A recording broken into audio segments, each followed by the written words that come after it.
Ce soir on est on l'a beaucoup vanté. Devant vous. Aujourd'hui, Aujourd'hui, vous pouvez voir qu'il est là. On peut le dire que c'est le fruit de notre travail ensemble. C'est pas un travail, c'est un travail de.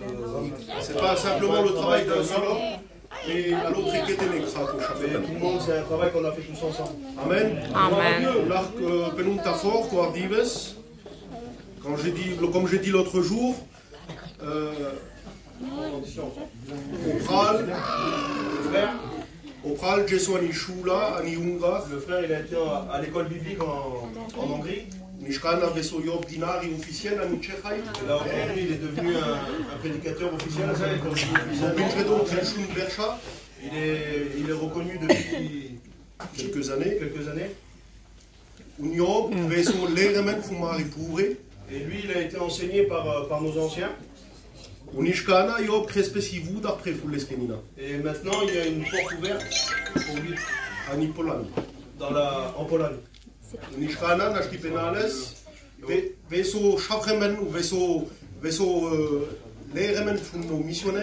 Aujourd'hui on peut dire qu'il a été enseigné par nos missionnaires. Et lui aujourd'hui aussi il devient missionnaire. Amen.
Je voudrais remercier aussi mon ancien John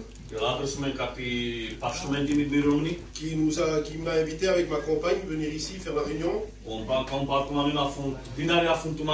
Et aussi les responsables de votre église qui me font confiance ce soir, qui me donnent aussi la grâce pour amener la parole de Dieu.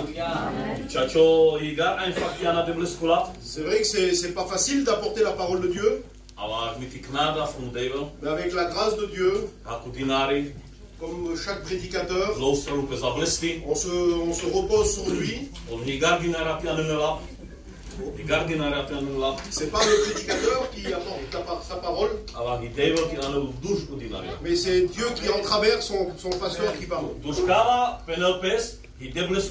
C'est pour ça que l'on dit la parole de Dieu. Quand moi je prêche, que John y prêche, ou alors que son père, ou alors n'importe qui d'autre, c'est pas nous qui apportons notre pensée, c'est Dieu qui parle. Alléluia. Pourquoi? Parce que lui, il vous connaît. Il connaît chaque seconde de ta vie. Amen. Même si le pasteur a ses chrétiens, mais il ne les connaît pas comme Dieu vous connaît. Mais Dieu vous connaît à 100%. Si ton âme souffre, Si ton cœur il pleure des fois, personne ne peut le voir des fois. Personne des fois peut le savoir. Mais le seul c'est Jésus. Si tu pars c'est un mauvais moment, il n'y a que Dieu qui peut le savoir. En qui est la solution ce soir? C'est là quand Jésus.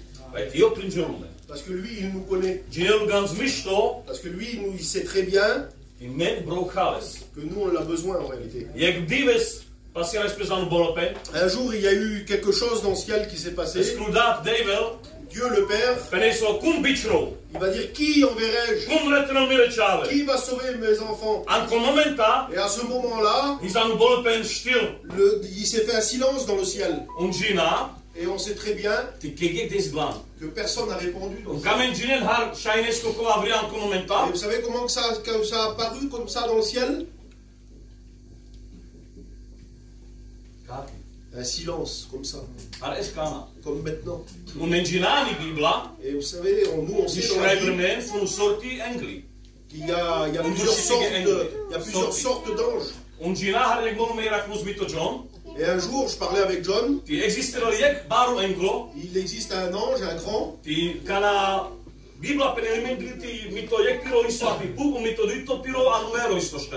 la Bible dit comme ça qu'il avait un pied sur la terre et un pied sur la mer. Alors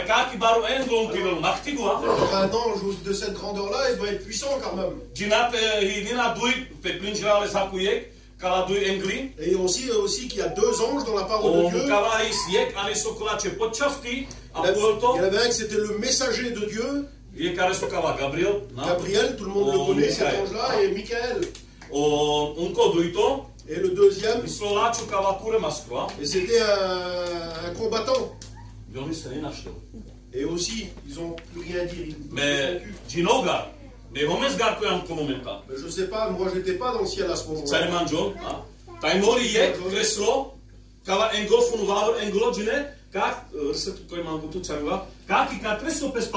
Et des fois un ange et un autre ange se cachaient l'un derrière les autres. Pour pas que Dieu le montre du doigt et lui dise toi, vas-y. Mais Jésus, lui, il savait que personne ne pouvait nous sauver. Et Dieu le Père le savait aussi. Et on savait que dans ce silence-là, il nous se fit entendre. Mon Père, envoie-moi. Moi, je vais te sauver tes enfants. Et pourquoi le Père a attendu le Fils parler? Pourquoi qu'il fallait que Jésus soit offert? On sait que Jésus n'a pas de cousin. Il n'a pas d'amis. Que Dieu le Père n'a pas de neveu. Mais par exemple, même s'ils auraient existé, et même si Dieu aurait envoyé un de ceux-là, quelqu'un aurait eu le droit de dire son amour n'est pas vrai. Parce qu'il n'a pas donné la plus grande de ses valeurs. Mais la Bible dit que Dieu a fait qu'il nous a tant aimé qu'il a donné son Fils unique. Et nous, quand on vient à la réunion, on se réjouit. On vit des critiques qui sont vivants, des critiques qui sont la joie, on tape dans les mains. On se réjouit dans notre vie aussi. Excusez-moi, mais je ne vous connais pas en réalité. Mais peu importe. Dieu vous connaît. Et ce Fils qui est venu sur la terre pour s'offrir, on sait que ce soir il est là. Et moi et John, on n'est que c'est un instrument en réalité. Que en travers nous, Dieu est en train de te parler à toi en réalité.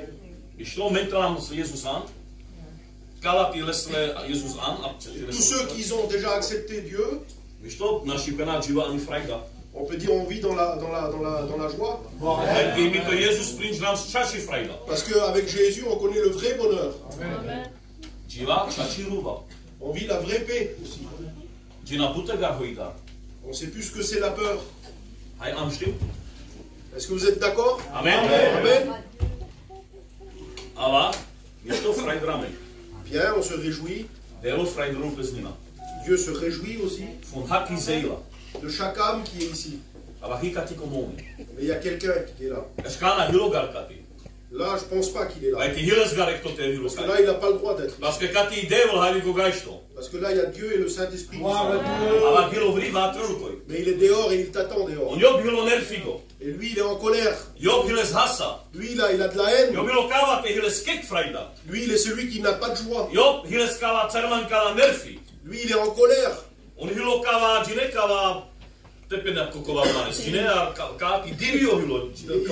est si sauvage. On va lire un verset. 1 Pierre, au chapitre 5, et au verset 8. Soyez sobres, veillez. Votre adversaire, le diable, rôde comme un lion rugissant, cherchant qui il dévorera. Non.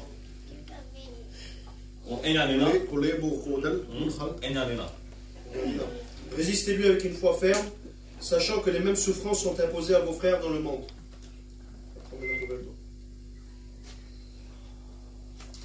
Amen. Amen. Alors on voit dans ce verset que Dieu dit, c'est compliqué en nous de dire ces paroles-là. Il dit faites attention. Faites attention. Parce que votre adversaire, le diable, il rôde comme un lion. Il crie, il rugit. Et il cherche. Qui pourra dévorer? C'est ce que dit la parole de Dieu. J'aimerais vous dire, ça c'est l'œuvre du diable. Lui il fait son possible pour trouver quelqu'un, chercher quelqu'un, pour le mordre en réalité. Et là peut-être que vous allez rigoler ce que je veux dire. Mais je fais un exemple, si je serais un lion.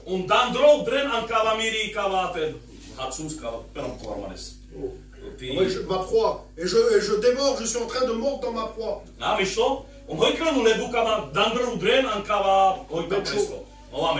Il mord dans sa proie, ce lion-là. Et lui, il fait ça, il s'abaisse.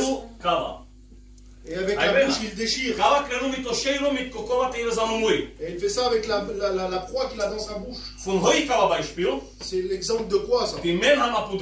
Que nous on est sous la route, que lui il voudrait nous mordre, et il voudrait nous mettre en dehors du chemin, et il voudrait nous éloigner de la volonté de Dieu, et il voudrait nous éloigner du vrai bonheur, de la vraie paix aussi, de la joie, de la liberté. Parce que tous on était attachés à quelque chose. Et Dieu nous a libérés. Et il nous a donné aussi cette liberté. Mais le diable, lui, il n'est pas content. Parce que lui, il a subi une défaite à ce moment-là. Lui, il se combat depuis Adam jusqu'à nos jours. De tuer les gens. Lui, dans la Bible, il s'est promis de vous dévorer. Peut-être que toi, tu ne connais pas Dieu. Je m'en excuse d'avance. Quelqu'un, par exemple, fume de la cigarette. C'est un exemple que je donne. Ou alors il est alcoolique. Ou alors c'est quelqu'un qui se prend.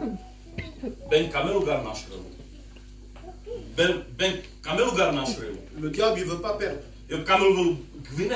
Lui, il veut gagner le diable. Il ne veut pas que tu laisses ces choses de côté en réalité. Lui, il fait son possible que jamais tu seras délivré de ces choses-là. J'aimerais encore te dire quelque chose.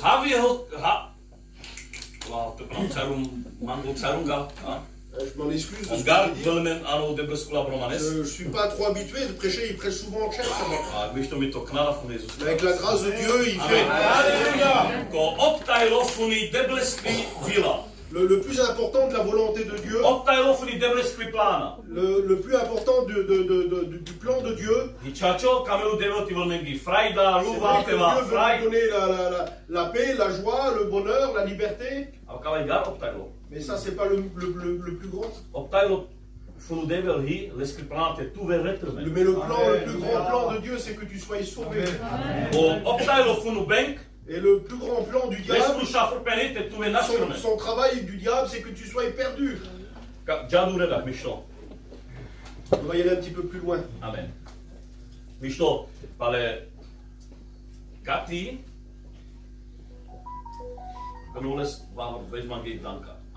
j'ai une pensée que je vais vous donner. Par exemple, on est tout seul. Par exemple, moi je suis ici tout seul, je vous regarde tous. Je regarde à droite, je regarde à gauche. Mais derrière, je ne vois pas en réalité. Alors du côté là-bas, derrière, je ne peux pas voir. Et si là-bas l'ennemi m'attend de ce côté là-bas, ce lion, moi je peux pas le voir arriver. Même pas, des fois je ressentirai sa présence là-bas. Alors pour moi c'est dangereux. Et en une seconde il peut venir me dévorer et puis me tuer en réalité. Et on sait très bien comment ça s'appelle la mort dans la Bible. Savez-vous comment ça s'appelle la mort dans la Bible? L'âme séparée de Dieu. Parce que la vie est qu'en Dieu. Que nous on soit un avec Dieu. Et ça c'est la vie en réalité. Amen. Amen. Dans Matthieu, il nous dit 11 jusqu'à de 28 jusqu'à 30. Il nous est question de le joug. Et nous on sait que le joug c'est quelque chose des fois de pénible. On voit un joug sur un bœuf. On voit deux bœufs qui sont là. Qui sont avec cette pièce en bois là. Ils tirent la charrue.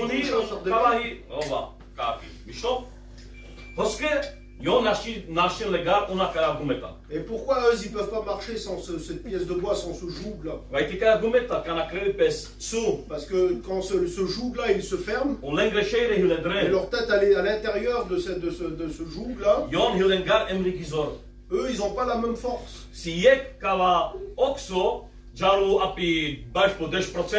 Si par exemple un il fonctionne à 10%, alors l'autre il faut qu'il force à 90%.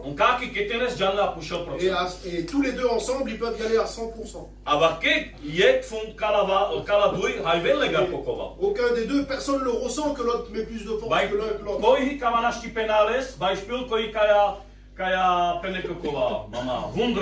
Et on peut dire que c'est comme si ça serait un miracle.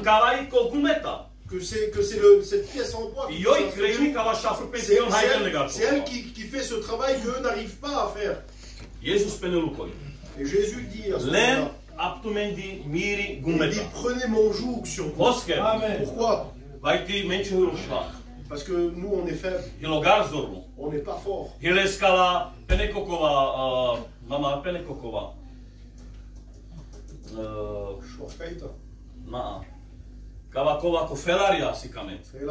On a nos faiblesses.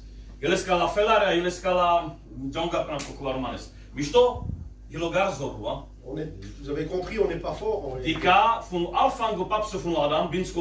on le voit depuis Adam jusqu'à nos jours. Quand l'homme est seul sans Dieu, il ne peut pas vaincre. Et tout le temps, nous pouvons le voir depuis Adam jusqu'à aujourd'hui, l'homme a failli devant le diable. On n'est pas là pour charaver le diable. On ne va pas l'honorer ce soir. Le seul qui on peut charaver et à qui on peut donner la gloire, c'est Jésus. Amen. Et Jésus, lui, il voudrait qu'on soit ensemble dans ce jour avec lui. Et je me souviens aussi d'un autre verset qui nous dit, quand Jésus ferme, quand Dieu ferme, personne ne peut ouvrir. Personne n'a la force d'ouvrir. Et là, le diable, on le voit tout petit dans ce verset-là. Il n'a pas assez de force, le diable. Là où Dieu est avec nous, il n'a même pas, le diable n'a même pas l'occasion de nous tenter en réalité. Parce qu'il sait que déjà il a perdu parce que nous avons la présence de Dieu en nous. Il sait qu'il n'a aucune chance de nous vaincre quand nous sommes remplis de Dieu. Et des fois, toi, tu es faible. Des fois, tu es faible. Des fois, tu es celui qui est lié sur quelque chose. Des fois, tu es malade. Mettez le nom que vous voulez. Il y a un verset dans la Bible qui nous dit, chargez de vous, sur moi, de tous vos problèmes. Et moi j'aimerais te dire, tu sais ce qu'il est en train de te dire ce soir?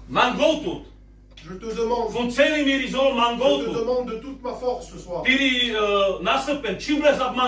Ta maladie, mets-le sur moi. Je te demande, ton rien, mets-le sur moi. Ta faiblesse, mets-la sur moi. Tout ce que tu penses, ton problème, mets-le sur moi. Pourquoi? C'est tout simple. Pourquoi? Répondez-moi, pourquoi? Est-ce que Dieu peut être malade?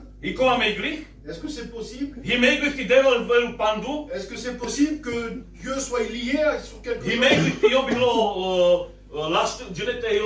Est-ce que c'est possible que Dieu soit fatigué? Non. Ça n'existe pas, ça. Amen. Alors c'est pour ça que Dieu dit, mets sur moi. Chargez-vous vos problèmes sur moi. Parce que toi, quand tu vas prendre ton problème, tu vas le mettre dans la présence de Dieu. Automatiquement, il va s'en aller ton problème. Parce que dans sa présence, il n'y a pas de mal, il n'y a pas de lien, il n'y a pas de maladie, il n'y a rien dans sa présence. Il n'y a pas de poids. Il n'y a pas de chance pour que ces choses-là soient là-bas. Jésus est tellement fort que tu ne peux même pas t'imaginer. Et lui, il dit, attachez-vous. Attachez-vous avec moi. Attelez-vous avec moi dans ce jour-là. Quand tu as, parce que toi, des fois tu as peut-être, tout à l'heure j'ai dit 10%, mais des fois toi tu as même pas 1% de force. Mais c'est rien ça. Lui il est fort. Avec lui on ira jusqu'au bout. Mais sans lui tu vas perdre. Le diable il veut tout nous dérober. Il a promis qu'il allait le faire.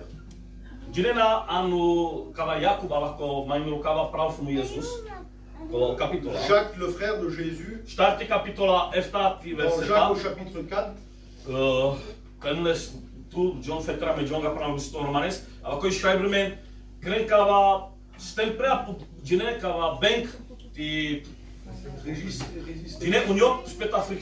résistez-lui d'une foi ferme et lui il fuira loin de vous. Amen. C'est ce que nous devons faire. Il ne faut pas qu'on ait peur du diable. Parce qu'on a Jésus. Et lui, il a gagné, il a vaincu. Amen. Amen. Et si tu ne connais pas Dieu ce soir, on voit que c'est Dieu qui te dit ça. C'est pas ma volonté à moi. C'est pas mon vœu, mon désir à moi. Moi, je voudrais pas. Et Jésus te dit, ça fait trop longtemps que tu vis sans moi. Je te dis, moi je voudrais aujourd'hui que tu t'en vas de ce lieu avec moi, avec ma présence. Parce que dehors, il y a l'adversaire qui l'attend. Et il t'attend pour te dévorer dehors.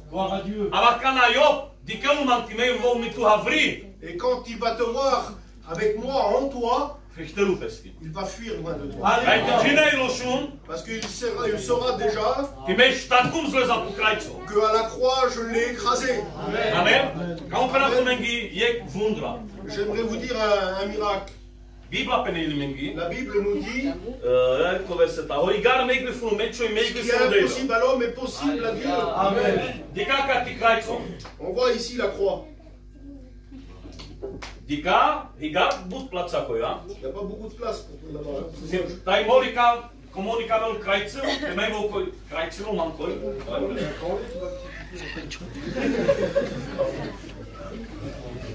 Si quelqu'un voudrait être crucifié là, même s'il y avait une croix de 2 mètres qui est là, combien de place il y a sur une croix? Il y a une seule place. Une croix, on peut mettre une seule personne dessus. On voit, la Bible nous dit qu'il y en avait 3 qui étaient crucifiés. Et Jésus avec 2 brigands. Ils n'ont pas mis les 3 sur une seule croix, ils ont mis chacun une croix. On voit que c'est impossible que 2 se mettent sur une croix. Mais ce qui est impossible à l'homme est possible à Dieu. Amen. Amen. Qu'est-ce qu'il a fait Dieu? Sur une seule croix. Il a crucifié le monde entier. Toutes les nations de la terre. Chaque personne qui est sur la terre. Ça c'est le miracle de Dieu. C'est ce qu'il a fait. Pourquoi? Pour que tu sois sauvé. Et aussi pour autre chose. Qu'il t'a tellement aimé. Il ne supportait pas. Qu'il ne supportait pas ta souffrance. Pour lui c'était impossible. Je prends exemple sur moi parce que je ne peux pas prendre exemple sur vous. Je ne voudrais pas non plus que quelqu'un soit vexé sur moi. Répondez-moi maintenant. Mirek, on va te tuer. On va crucifier, on va planter tes mains, tes pieds, on va les clouer sur une croix. Moi je vous dis vraiment, des fois je ne me laisserai pas faire. Des fois je me défendrai, je ne me laisserai pas faire. Mais si vous me dites, là il y a ton fils. On fait ça avec toi ou avec ton fils si tu veux. Ma propre vie à moi, elle n'aurait plus d'intérêt à ce moment-là. Je ne regarderai même pas les souffrances que j'aurai. Même pas je me défendrai maintenant. Je dirais laissez mon fils tranquille. Laissez-le là-bas, reste là-bas. Et je viendrai, je dirai maintenant, me voici, faites ce que vous voulez. Faites-moi du mal, mais laissez-moi épargner mon enfant. Et ça c'est vrai. Que Dieu me pardonne, mais je sais que c'est comme ça. Si peut-être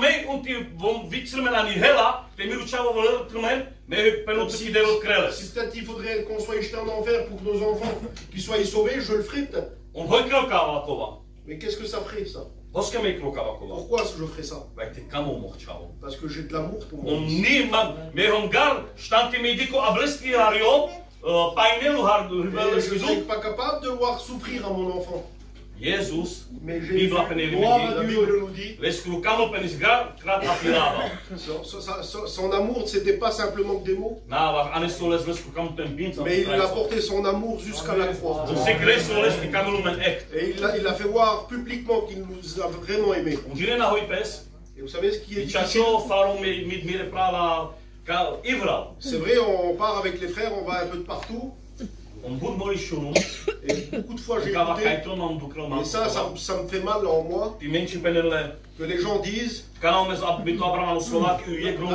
j'étais avec Abraham en Slovaquie, puis une femme me l'a dit.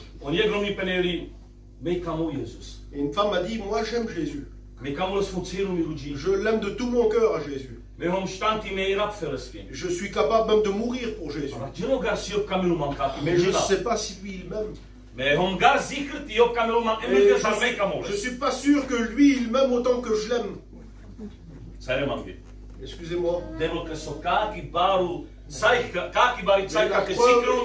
preuve de l'amour qu'il a fait Dieu, lui. Dieu a fait tellement une grande preuve et puis que les gens ne croient pas à son amour.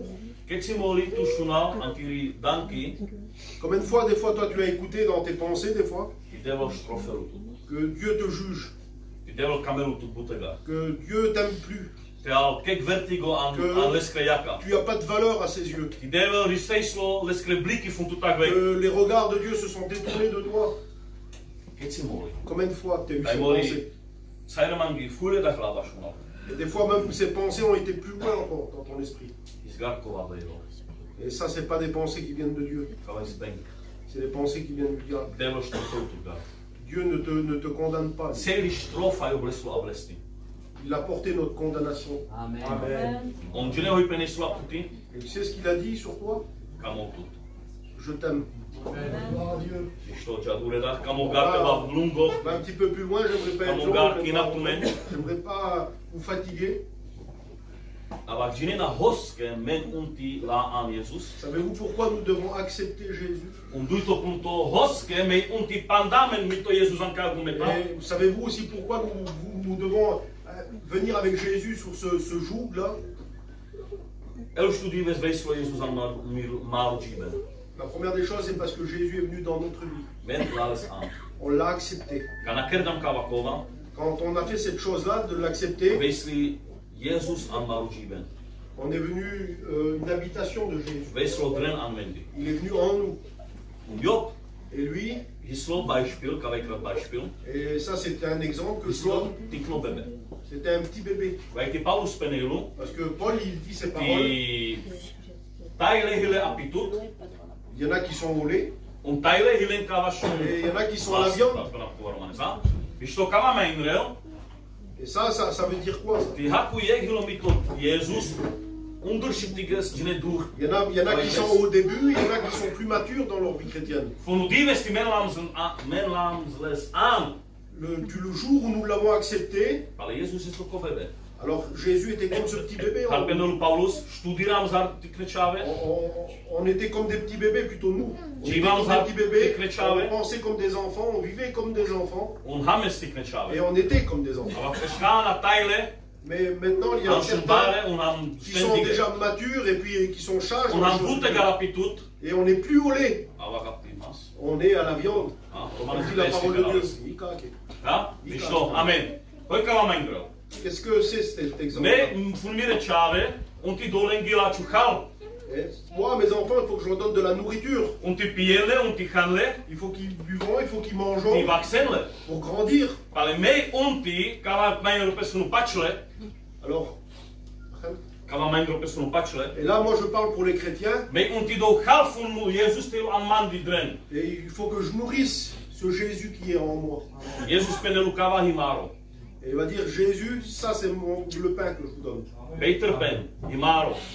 La prière, c'est du pain. C'est quoi encore le pain? Le jeûne aussi, c'est du pain. La présence de Dieu aussi, c'est du pain. Vous êtes tous des chrétiens, vous connaissez. Il faut donner de la nourriture à ce Jésus qui est en nous. Et qu'il grandisse en moi. Et le plus important de cette nourriture, c'est ça. La plus importante, c'est la parole de Dieu. Et c'est pour ça que Paul dit, ne vous privez pas de réunion, parce que là-bas vous avez cette bonne nourriture. Quand Jésus est venu en nous, là je vous donne cet exemple. Et Jésus était petit. Et des fois, sa main, à lui, elle était là. Il faut que je lui donne de la nourriture pour qu'il grandisse. Jusqu'à temps qu'il arrive, que sa main vienne à la hauteur de ma propre main. Que ses yeux viennent de mes yeux. Que sa bouche vienne de ma bouche. Que ses pieds deviennent mes pieds. Que ses oreilles deviennent mes oreilles. Amen. Pourquoi? Comme ça, après, quand je vois, j'ai la vision. Quand Jésus, quand j'écoute, c'est comme Jésus. Quand je parle comme Jésus. Quand je travaille avec mes mains, je travaille comme Jésus. Quand je marche comme Jésus. Mais c'est pas ça le plus important. Pourquoi qu'il faut que Jésus grandisse en nous? Parce qu'il faut qu'on soit dans ce jour-là. Parce que c'est lui le seul qui a vaincu le diable. Et nous ne pouvons pas vaincre le diable. Alors lui, il faut qu'il soit en nous. Il faut s'attacher à lui pour que nous puissions vaincre sur le diable. En travers la maladie. À travers aussi ces liens que nous avons des fois. Il n'y a qu'en Jésus que nous pouvons. Amen. Amen. Alléluia. J'ai une petite pensée sur la cigarette. Ma mère, à moi, elle fume. J'aimerais vous dire quelque chose. On a écouté que la cigarette, c'est un péché. C'est un grand problème. Qu'est-ce que le diable a mis au monde en réalité, cette cigarette-là? Moi, j'ai une grâce d'avoir jamais fumé. Je n'ai jamais aimé. Comme moi, je brûlerais la fumée, ça serait comme si quand je fumerais une cigarette. J'aime pas le goût de la cigarette. C'est bien. Je crois que dans un paquet, il y avait une cigarette.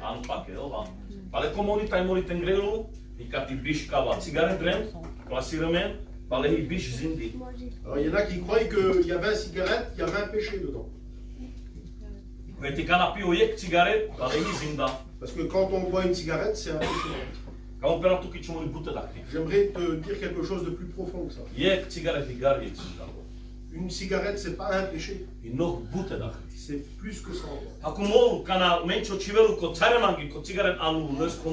chaque fois qu'on met cette cigarette dans la bouche et qu'on respire en arrière,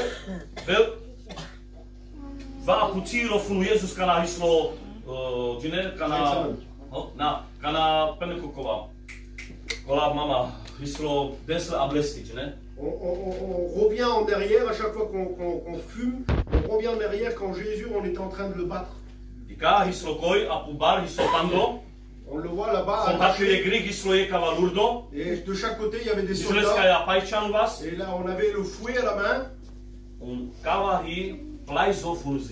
Et ça, c'est le prix du péché en réalité. Et à chaque fois qu'on fume, je demande pardon pour ce que je dis là. À chaque fois qu'on fume une cigarette, qu'on fume, on fouette le dos de Jésus en réalité. La deuxième, et ça c'est la même cigarette en réalité. Et un autre soldat le frappe.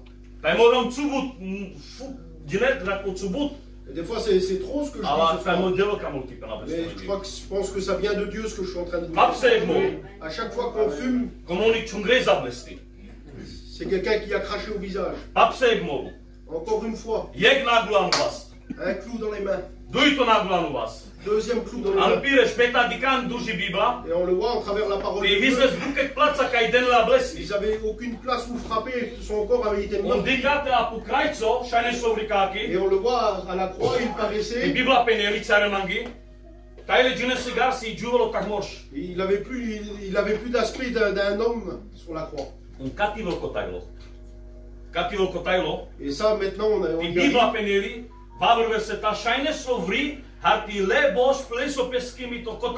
et on dit comme ça qu'il ressemblait comme un agneau qu'on amène à l'abattoir.